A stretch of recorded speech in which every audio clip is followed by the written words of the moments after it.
Pagpalang araw po sa inyo lahat. Dito naman po ang Iwagan ng Pangasinan na magtuturo po sa inyong karunungan din po. Sana po ay tumutok po kayo lagi dito sa Iwagan ng Pangasinan para marami po kayong malalaman po dito. Huwag kayong mawawala ng gana po na tumutok dito sa Iwagan ng Pangasinan at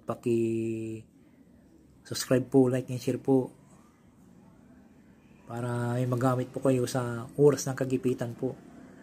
Ang mga binabagi ko po dito ay subok na po na aking babagi po para may magamit po kayo sa oras ng kagipitan. Ang isishare ko po sa inyo, napaka-importante po ito.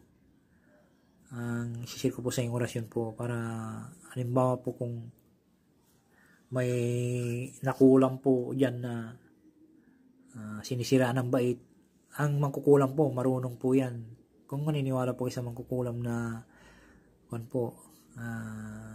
hindi lang po pinagsusugat ang katawan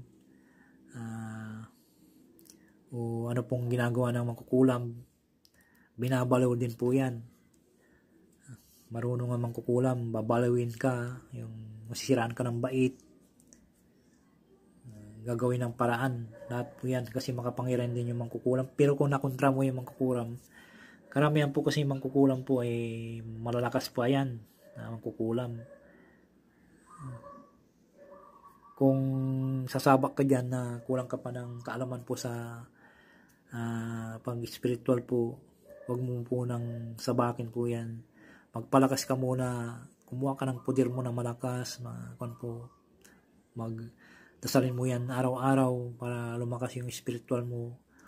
At ang nararamdaman po yan pag malakas na yung spiritual mo ay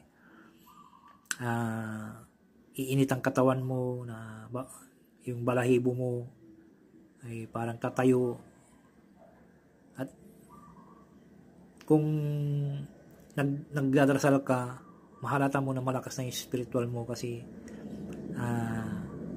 parang may dadaan sa inyong likod na dadampi ang hangin.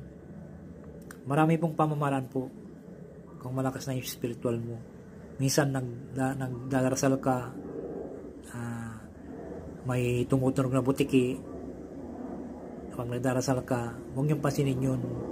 Yun lang na pamayin po na lumalakas yung spiritual po ninyo. Nakaalaman po. Ang isishare ko po sa inyo ay pagpagaling ng taong nasiraan ng bait dahil sa kulang po.